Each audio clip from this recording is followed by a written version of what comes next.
Hi friends, எல்லோரும் எப்படி இருக்கீங்க? நல்லா இருப்பீங்க. பேசும் கிரகங்களிலிருந்து உங்கள் நித்யா ராஜேந்திரன்.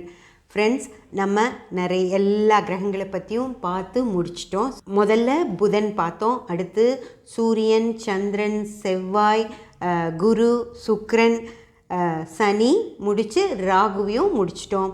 இப்போது கேதுக்கு வந்துட்டோம் ஃப்ரெண்ட்ஸ். இனி இதோட கிரகக்காரகங்கள் முடிஞ்சு போயிடும். அதுக்கப்புறம் நம்ம பாவக்காரகங்கள் பார்க்க ஆரம்பிக்கலாம்.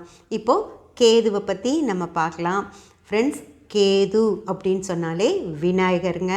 கேதுவுடைய அதிதேவதை விநாயகர். நம்ம எந்த ஒரு விஷயமானாலும் நம்ம விநாயகர் கும்பிட்டுட்டு தான் தொடங்குவோம் இல்லைங்களா? அப்படி நம்ம விநாயகரை கும்பிடுறப்பவே அங்கே கேது வந்துடுவாருங்க. கேதுங்கிறது மிக மிக மிக அற்புதமான ஒரு கிரகம். ஓகேங்களா? இந்த கேது கிட்ட இருக்கிற முக்கியமான விஷயம் என்ன அப்படின்னு நம்ம பார்த்தா ஞானக்காரகங்க. அதாவது நம்மளுக்கு ஒரு விஷயங்கள் புரியுது அப்படின்னு சொன்னாலே, அதாவது படிப்பு அப்படிங்கிறதுக்கு புதன் வந்துடுவார். அதுக்கப்புறம் நிறைய உலக விஷயங்களெல்லாம் நம்ம தெரிஞ்சுக்கிறதுக்கு குரு, சுக்கிரன் எல்லாருமே ஹெல்ப் பண்ணாலும் கேது அப்படிங்கிறது தான் நமக்குள்ளே இருக்கிற அந்த ஞானம், நமக்கு எவ்வளவு புரிதல் இருக்குது அப்படிங்கிறதுக்கு காரகமே கேது தாங்க. நீங்கள் நிறைய படித்தவங்களாக இருப்பாங்க. அதாவது ஒன்றுமே படிக்காத ஒரு 5th ஸ்டாண்டர்ட் தான் படித்த ஒருத்தர் இருப்பார். ஒரு பிஹெச்டி வரைக்கும் போன ஒருத்தரும் இருக்கலாம். ஆனால் அந்த பிஹெச்டி வரைக்கும் படித்தவங்களுக்கு அந்த அதாவது ஒரு ஞானம் இருக்கணும். கேது நல்லா இருந்தால் தான் இந்த 5வது தான் படித்த ஒருத்தர் ஒரு விஷயம் சொல்கிறதுக்கும் பிஹெச்டி வரைக்கும் போன ஒரு விஷயம் சொல்கிறதுக்கும் இருக்கிற டிஃப்ரென்ஸ் நமக்கு புரியும். ஒன்றுமே படிக்காதவங்களுக்கு அவ்வளோ தெளிவு இருக்கும். ஒரு விவரமாக ஒரு விஷயத்தை எடுத்து பேசுவாங்க. பிஹெச்டி வரைக்கும் படித்தவங்கனால கூட அவங்களுக்கு சரியாக பேச முடியாது. அதுதான் கேது அப்படின்னு சொல்கிறது. அதாவது ஞானம் உள்ளிருந்தே அவங்களுக்கு நிறைய விஷயங்கள் அவங்களுக்கு ஒரு புரிதலோடு அவங்க வெளிப்படுத்துவாங்க ஃப்ரெண்ட்ஸ். அதாவது அவங்க கூட நம்ம பேசிக்கிட்டு இருந்தோம் அப்படின்னா நிறைய விஷயங்கள் நம்மளுக்கு புரிய வைப்பாங்க. அதுதான் கேது.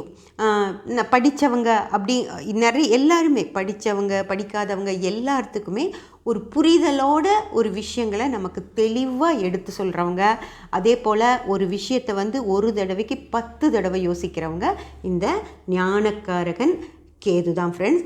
அந்த கேது என்னென்ன தன்மைகளில் இருந்தால் எப்படியெல்லாம் இருக்கும் அப்படிங்கிறத நம்ம பார்த்துடலாம். கேதுவை இன்னொரு விஷயமும் பார்க்கணும். கேதுவையும் ராகு மாதிரி பாவர் அப்படின்னுலாம் சொல்லவே முடியாது.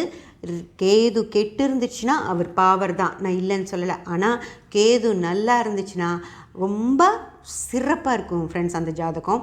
இப்போது நம்ம கேதுவோட தன்மைகள் பார்த்துடலாம்.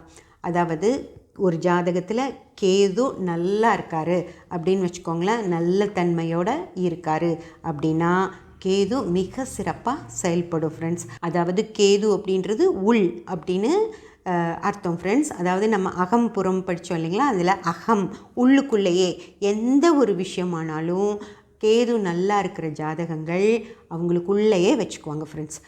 அவ்வளவு சீக்கிரமாக எந்த ஒரு விஷயத்தையும் டக்குன்னெல்லாம் வெளிப்படுத்தவே மாட்டாங்க. அதாவது ராகு அப்படிங்கிறது புறம். அதுக்கு எந்த ஒரு விஷயத்தையும் உள்ளே வச்சுக்கவே தெரியாது ராகுக்கு. ஆனால் எல்லா விஷயங்களையும் உள்ளேயே வச்சுக்கிட்டு தனக்கு ஒன்றுமே தெரியாத மாதிரி பேசாமல் இருப்பாங்க கேது நல்ல தன்மையோடு இருக்க ஜாதகர்கள். அதே போல் மௌனமாக இருப்பாங்க. அனாவசியமாக ஒரு சின்ன சத்தம் கூட, அதாவது இந்த வீட்டுக்குள்ளே அவர் இருக்கார் அப்படிங்கிறது தெரியவே தெரியாது ஃப்ரெண்ட்ஸ். நம்மளாக போய் அவங்கக்கிட்ட ஏதாவது பேசினாதான் அவங்க அதுக்கான ஒரு கருத்தை சொல்லுவாங்க. பெரிய பிரச்சனைகள் இருந்தால் கூட அவங்க பேசாமல் கண்டுக்காமல் இருப்பாங்க. ஆனால் அவங்க அதை கவனித்து தான் இருப்பாங்க. அந்த விஷயம் அவங்களுக்கு தெரியாமலாம் இருக்காது, கவனிச்சுக்கிட்டே தான் இருப்பாங்க. ஆனால் அந்த விஷயத்தை பற்றின உடனடியாக அதுக்கு வெளிப்படுத்த மாட்டாங்க. ஒரு விஷயத்தை ஒருத்தர் சொன்னாங்க அப்படின்னா அதனோட பல கோணங்கள்லேயும் அந்த விஷயங்களை யோசனை பண்ணி அதில் எந்த கோணம் சரியானது அப்படிங்கிறத முடிவெடுத்து அவங்க உள்ளேயே வச்சுக்குவாங்க. யாராவது அவங்கக்கிட்ட போய் இது என்ன இப்படி ஆயிடுச்சே, இதுக்கு என்னப்பா பண்ணலாம் அப்படின்னு கேட்டால் அவங்க யோசனை பண்ணி வச்சுருக்கிற இதுதான் சரின்னு யோசனை பண்ணி வச்சுருக்கிற கோணத்தை தான் வெளியே சொல்லுவாங்க. அதையும் நம்ம கேட்டுக்கிட்டால் அதுக்கு மேலே அவங்க பேசுவாங்க. இல்லை இது எப்படி ஒத்து வரும் அப்படிங்கிற மாதிரி நம்ம ஏதாவது பேசினா அவங்க சரின்னு பேசாமல் இருந்துக்குவாங்களோ தவிர எந்த காலத்துலேயும் நான் சொன்னது தான் சரி, நீங்கள் இப்படி தான் பண்ணணும் அப்படியெல்லாம் அவங்க சொல்லவே மாட்டாங்க. விஷயத்தை நம்மக்கிட்ட சொல்லுவாங்க, நம்ம எடுத்துக்கிட்டால் சரின்னு விட்டுருவாங்க. இல்லை நம்ம எடுத்துக்கலைனாலும் நீங்கள் எடுத்துக்கலையே அப்படின்னு சொல்லி அவங்க கண்டுக்கவே மாட்டாங்க. ஃப்ரெண்ட்ஸ், பேசாமல் இருந்துக்குவாங்க. ஒரு ஜாதகத்தில் கேது நல்ல தன்மையோட இருக்குது அப்படின்னா கடவுள் பக்தி இருக்குங்க அவங்களுக்கு. அதாவது பக்தி அப்படின்னு சொல்கிறது நம்ம கோவிலுக்கு போய் கடவுள் முன்னாடி நின்று கையெடுத்து கும்பிட்டு என்னை இப்படி பார்த்துக்கோ அப்படி பார்த்துக்கோ, எனக்கு இது கொடு, நான் என் வாழ்க்கை இந்த மாதிரி பண்ணேன், நான் என் வாழ்க்கையில் இதெல்லாம் வேணும், நான் அதை அச்சீவ் பண்ணணும், அந்த மாதிரியெல்லாம் இல்லை. நிறைய பணம் வேணும், கார் வாங்கணும், அப்படியெல்லாம் நம்ம கும்பிட்றதோ அந்த மாதிரியெல்லாம் இல்லை. எந்த வரம் கேட்குறக்கு போய் சாமியை கும்பிட்டு கோயிலை சுற்றி கும்பிட்டு பிரசாதம் வாங்கி சாப்பிட்டுட்டு வர்ற கோயிலுக்கு போகிற விஷயம் அவங்க செய்ய மாட்டாங்க. அவங்க கோயிலுக்கு போகிறது என்ன அப்படின்னு பார்த்திங்கன்னா, அமைதியை தேடி கோவிலில் போய் ஒரு ஓரத்தில் அவங்க போய் நேராக போய் சாமியெல்லாம் கும்பிடுவாங்களான்னு கூட தெரியாது. சும்மா போய் கண்ணுக்கு நேராக சாமியை பார்த்ததும் கையெடுத்து கும்பிட்டு போய் ஒரு ஓரமாக உட்காந்து அவங்க ஒரு தியான நிலையில் இருப்பாங்க. அதாவது கண் மூடி இப்படி கால் மேலே இப்படி கையெல்லாம் வச்சு தியானம் பண்ணுறது இல்லை.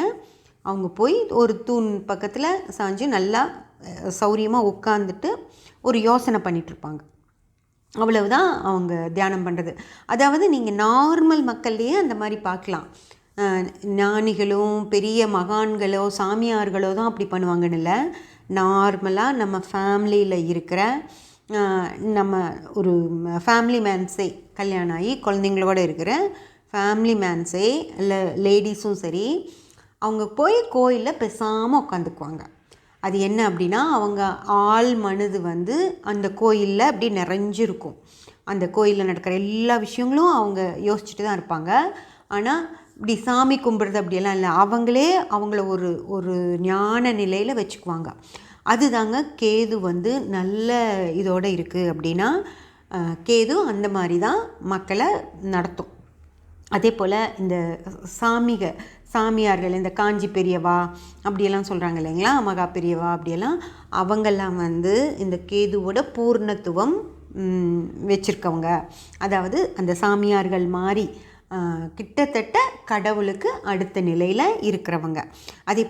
அதே போல் ஆழ்ந்து சிந்திக்கிற இந்த வள்ளலார், மகாவீரர், விவேகானந்தர், இவங்க எல்லாருமே அந்த மனிதர்களாக பிறந்து ஒரு ஆழ்ந்த, அதாவது தனக்குள்ளேயே இறங்கி தான் யார் அப்படின்னு யோசித்து தான் என்ன செய்யணும், தான் செய்கிறது சரியா தப்பா அப்படின்னு அனலைஸ் பண்ணி நம்ம இப்படி தான் வாழணும் அப்படின்னு ஒரு முடிவெடுத்து, மக்களுக்கு என்ன சொல்லணும் அப்படின்னு முடிவெடுத்து, அந்த மாதிரி தங்களையே ஒரு மனிதர்களாக உருவாக்கிக்கிட்டவங்க எல்லாருமே இந்த கேதுவுடைய காரகத்துவத்தில் தாங்க வருவாங்க. அவங்கள பார்த்திங்கன்னா ஜாஸ்தி பேசவே மாட்டாங்க.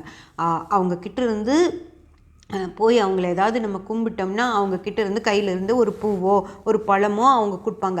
அவ்வளவுதான். அதாவது நம்ம போய் அதை கும்பிட்றத அவங்க ஏற்றுக்கிட்டாங்க அப்படின்னு சொல்லி ஒரு சும்மா இப்படி கையில் எடுத்து ஒன்று கொடுப்பாங்களோ தவிர வாயை திறந்து ஒரு வார்த்தை கூட அவங்க பேசவே மாட்டாங்கங்க. மௌனம் அப்படிங்கிறது தான் கேதுவுடைய தாரக மந்திரம்னு சொல்லலாம். அந்த மாதிரி ஒரு வார்த்தை கூட எக்ஸ்ட்ராவாக அவங்க வாயிலேருந்து வரவே வராது. அதே போல் அவங்க என்ன யோசிக்கிறாங்க அப்படின்னு சொல்லி நம்மளால் கண்டுபிடிக்கவே முடியாது. அப்புறம் ஆழ்நிலை தியானம், அப்புறம் ஒரு கலரான ஒரு ட்ரெஸ் எல்லாம் அவங்க போடவே யூஸ் பண்ணவே மாட்டாங்க.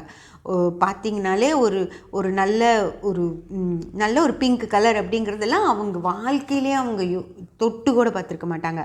ஒரு ஆஷ் கலரு, ஒரு காவி கலரு, அதாவது நம்ம கண்ணை உறுத்தாத ஒரு கலர்ஸ் தான் அவங்க யூஸ் பண்ணுவாங்க. நார்மல் ஃபேமிலியில் இருக்கிற ஜென்ஸு, ஃபேமிலியில் இருக்க ஜாதகர்களே அவங்க ரொம்ப லைட், அதாவது அந்த அடுத்தவங்க கண்ணை உறுத்தாது அந்த கலர்ஸ், அதுதான் யூஸ் பண்ணுவாங்க. அதே போல் வாய் திறந்து பேச மாட்டாங்க. அவங்களோட செயல்கள் நம்மளுக்கு ஒன்றுமே புரியாதுங்க. அவங்க பாட்டுக்கு அவங்க பாட்டுக்கு இருப்பாங்க. நமக்கு வந்து அவங்க என்ன பண்ணிகிட்ருப்பாங்க அப்படின்னலாம் நம்மளால் திங்க் பண்ணவே முடியாது. ஆனால் எல்லாம் சுற்றி இருக்கிறத கவனிச்சிட்ருப்பாங்க, தேவைகளையெல்லாம் நிறைவேற்றி கொடுத்துட்ருப்பாங்க. ஆனால் அவங்க வந்து சத்தம் இல்லாமல் இருப்பாங்க ஃப்ரெண்ட்ஸ். அதே போல் இவங்களுக்கு வந்து கடவுள் பக்தின்னு சொல்ல முடியாது அதை. ஆனால் ஒரு ஞானம், ஒரு வந்து இந்த அதாவது பேரின்ப ஆற்றல் அப்படின்னு வச்சுக்கலாம். அந்த பேரின்பத்தை வந்து பெருசாக நினைக்கிறதுனால இவங்களுக்கு சிற்றின்ப நாட்டம் அப்படிங்கிறது இருக்கவே இருக்காதுங்க. ஒரு சினிமாவுக்கு போகலாம், ஒரு செலிப்ரிட்டிஸை பார்க்கலாம், தீம் பார்க்ஸ் எல்லாம் போய் ஜாலியாக விளையாடிட்டு வரலாம் அப்படின்னெல்லாம் இவங்க எண்ணம் இருக்கவே இருக்காது. அந்த தீம் பார்க் வருவாங்க, குழந்தைகளை ஃப்ரீயாக விளையாட விட்டுருவாங்க. ஆனால் இவங்க ஒரு ஓரமாக உட்காந்துட்டு அங்கே இருக்கிற மக்களை பற்றி அனலைஸ் பண்ணுறது, அங்கே இருக்கிற சுச்சுவேஷன் பற்றி அந்த மாதிரி யோசனை பண்ணிக்கிட்டே தான் இருப்பாங்களோ தவிர அவங்க போய் எதுலேயும் கலந்துட்டு விளையாடுறது அந்த மாதிரி விஷயங்களெல்லாம் இவங்க செய்யவே மாட்டாங்க. அதுவும் லக்னத்திலேயே கேது இருக்குது அப்படின்னு வச்சுக்கோங்களேன். இவங்க வந்து அவ்வளவு சீக்கிரமாக எந்த ஒரு விஷயத்துலையும் கலந்துக்கிட்டு அதில் வந்து ஏதாவது ஜெயிக்கணும், தன்னோட திறமையை நிரூபித்து ஜெயிக்கணும் அப்படிங்கிற எண்ணமெல்லாம் இவங்களுக்கு இருக்கவே இருக்காதுங்க. அதெல்லாம் ராகு தான். அதாவது தான் பெரிய ஆள் அப்படின்னு காட்டிக்கணும் அப்படின்னு ஆசைப்படுறது ராகு. இவங்களை பற்றி எந்த விஷயமும் வெளியவே தெரியாது அப்படிங்கிறவங்க கேது ஃப்ரெண்ட்ஸ். இப்போது கேதுவுடைய அடுத்த தன்மைகள் என்ன அப்படிங்கிறத நம்ம அடுத்தடுத்து வர்ற பதிவுகளை பார்க்கலாம் ஃப்ரெண்ட்ஸ். சப்ஸ்கிரைப் பண்ணி பெல் பட்டன் ப்ரெஸ் பண்ணி வச்சுக்கோங்க. அப்போ தான் நான் போடுற எல்லா பதிவுகளும் உங்களுக்கு கிடைக்கும். லைக் பண்ணி ஷேர் பண்ணி கமெண்ட் பண்ணிங்கன்னா எனக்கு சப்போர்ட்டிவாக இருக்கும். Thank you friends.